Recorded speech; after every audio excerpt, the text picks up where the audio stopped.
My hands immediately dropped to my twin swords, and I looked around for any signs of an ambush. We were in a fairly open area with sparse patches of grass interspersed with the drier, rockier terrain. "What does the noise sound like?" I asked tersely. Tyrus winced again. "Like distant buzzing or screaming, and is getting louder." "Then it's not a headache," I said, drawing one of my swords. "It's the wailing."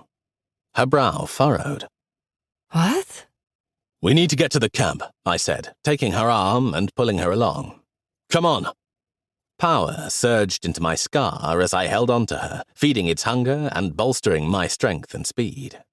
But even if I'd picked her up and carried her, I knew there was no possible way we could make it back to the rest of the Vorskei in time. If she could already hear the wailing, it meant the monsters must be close. They could only project their insane psychic chatter into the minds of sorcerers who are relatively close by.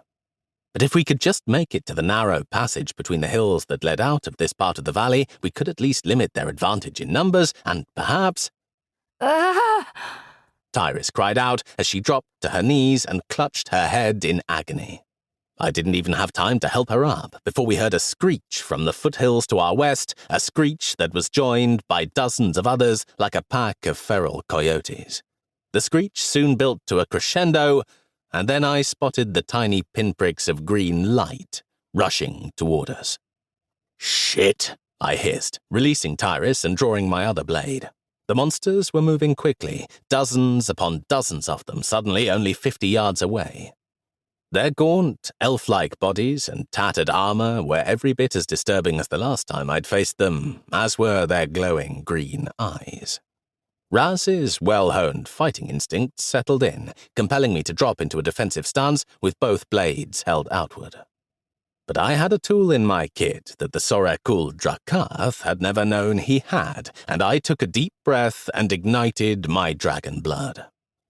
Like last night, pain flared up inside me when I tried to ignite my dragon blood, but the residual power I'd leached from Tyrus gave me the strength I needed to push through it. Mostly. The full power of my blood legacy still felt distant, frustratingly out of reach. With time, I might have still been able to grasp it, but the Chol were closing in too fast. I needed to act. Now.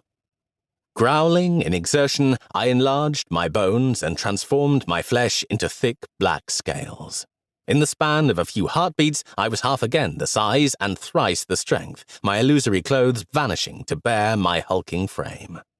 My scar, too, transformed, growing in size and taking on an angry jade glow as it greedily gorged itself on the torrent of raw magic coursing within me.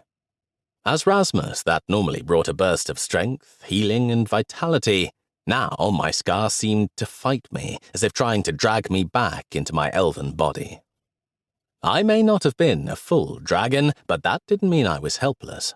Far from it. With a guttural roar, I rushed forward to meet the enemy in my Wormadon form, mindful not to stray too far from my companion, lest some of the Chol slip past me to attack her while she was vulnerable. 3 of the monsters led the charge, their green eyes blazing with feral hunger. Some of the emaciated creatures brandished bone-tipped spears and rough wooden clubs, though others had nothing but their claw-like fingernails. Individually, they wouldn't pose much of a threat to a trained warrior, let alone a dragon knight. But Chol never did anything individually. The first 3 pounced at me like beasts, with no concern whatsoever for self-preservation. I hewed one with a quick crossword slice, then thrust out and skewered a second with my offhand. Even with my blade in its gut, the monster still clawed for my eyes until the strength left his limbs and the frantic flailing gave the third attacker the chance to slip beneath my guard and rake its yellowed claws across my chest. Thankfully, they didn't have the strength to pierce steel, let alone the hide of a dragon. The attack glanced harmlessly off my scales, giving me the time I needed to spin away, wrench my offhand sword free from the gut of its companion, and cut down the monster before it tried to swipe at my face instead.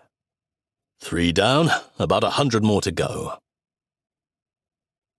To keep listening to this audiobook, I've left you a link in the description so you can do it, at no cost thanks to Audible's 30-day free trial.